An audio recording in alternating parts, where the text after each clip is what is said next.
Hello. Hey Dan, how you doing? Oh, hey Joe, how you doing? How does your approach vary depending on genre? I mean, I think first and foremost, like my first thing is always right, like tone, um, and and fun. Like, what is feeling? It's the feeling. You search for a feeling. You search for something that you find exciting, that the directors find exciting, and just play. Like, I think.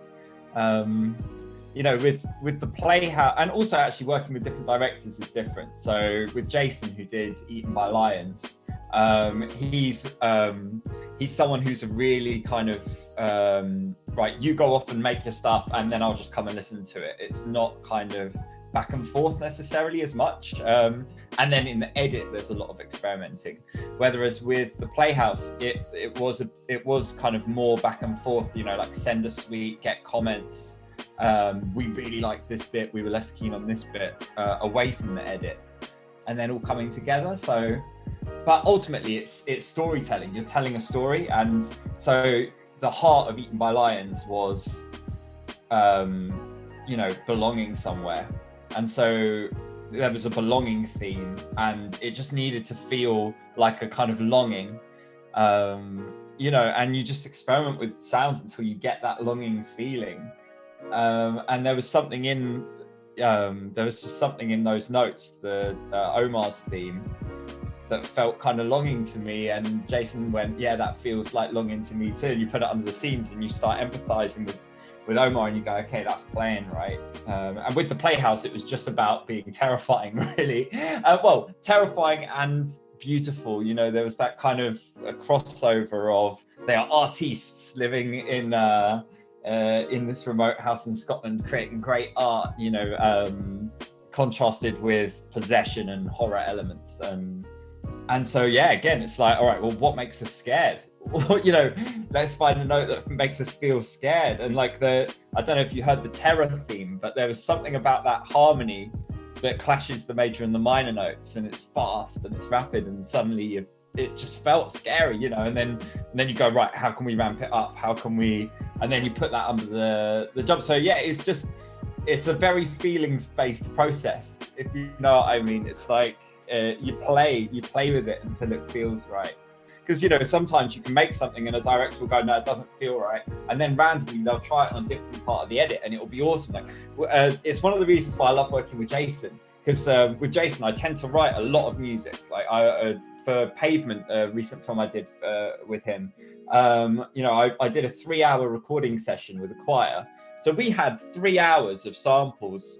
I stood and conducted, and I would literally just sing to a group and say, sing this note, sing this note, sing this note, and then we'd hold the chord for like 30 seconds really quietly, and then we'd just do another one and make all these different sounds. And by the time you come into the edit, I will then send those to Jason, and like often where I think it will go in the film isn't where it ends up.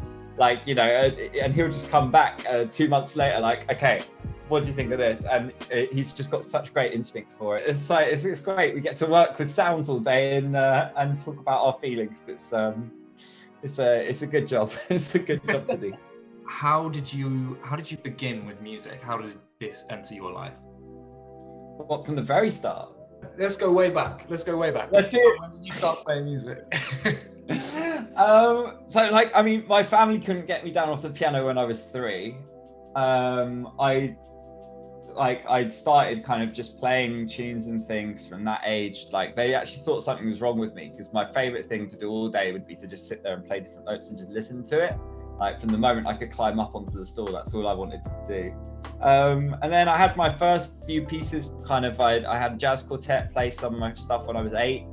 And then my school choir played my piece when I was 10. And then when I was 11, I wrote a piece that was played in the Brighton Festival. So that was my first kind of national premiere, if you like, that got onto the BBC News, and I've still got the newspaper cuttings. So music was it was just always the thing. The piano was the one I used to play, there's something really satisfying about it, because you can have, in a very direct way, like melody and harmony, kind of right hand, left hand, or left hand, right hand, depending on how you want to play. But you can really get a kind of spread, whether it's like, I also played trumpet, but rehearsing that by yourself, you don't get the same harmonies. So although I still love the sound of the trumpet, and playing in an orchestra is one of the most exciting experiences when you're on the trumpet. You know, whether it's electric guitar, which with pedals and effects, you can get lots of different kind of feelings. But then acoustic guitar has a real kind of earthiness to it.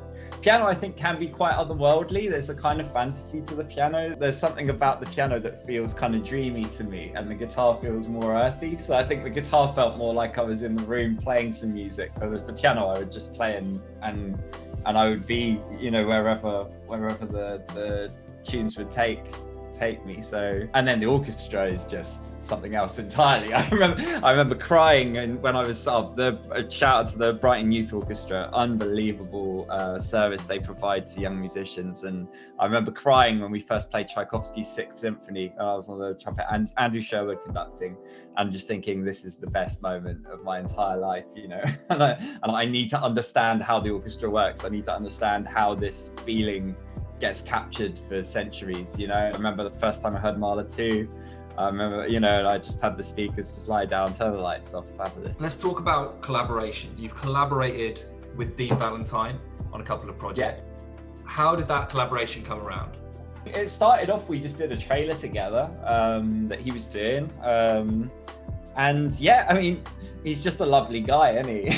And yeah, we just found ourselves kind of chatting for hours at a time each day, because he's just a really nice guy, you know. Like, and we really enjoyed the way like that working together kind of happened. You know, I was in bands and things. I always liked being in bands, and like I've always liked the kind of social aspect of music making, as well as the kind of, you know, going into your own head as well. Like, I like what other people bring to a sound. After we did that trailer, we just started making music together, really. Like, he showed me, he had this folder of ideas, you know, piano themes and things, and I thought, oh, that's fantastic, that one. So I made a remix of, or like an orchestration, if you like, of one of his themes, but then added one of my counter melodies, and he liked that, and then remixed it himself and sent it back. And we started this kind of musical, like, and I will try and go one further on this. And it just kind of went from there, really. If you had to recommend a film score that you particularly loved,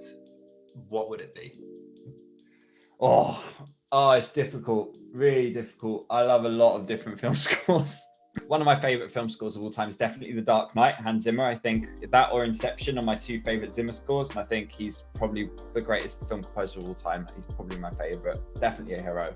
Alexander Desplat, incredible. Grand Budapest Hotel, Shape of Water, also amazing. Yeah. Oh, I tell you what, actually, something that I didn't mention that's really cool. One of my favorite film scores of all time is also the Harry Potter and the Prisoners of Azkaban soundtrack. There's a particular track on that album called The Window to the Past, and it's the solo recorder cue that he when Harry's talking to Lupin on the bridge about the death of his parents. There's the solo recorder cue. So I have been obsessed with that cue since I first heard it. Like, it was one of the cues that really got me into film music. I can't remember when I first heard it, when I was 10, 11. But something that was really cool is a few months ago, I got to meet Richard Harvey, who was the recorder player who performed that cue. And I got a picture with him and got to chat with him about what that was like. And that was just amazing. I mean, he's a, you know, a totally iconic musician.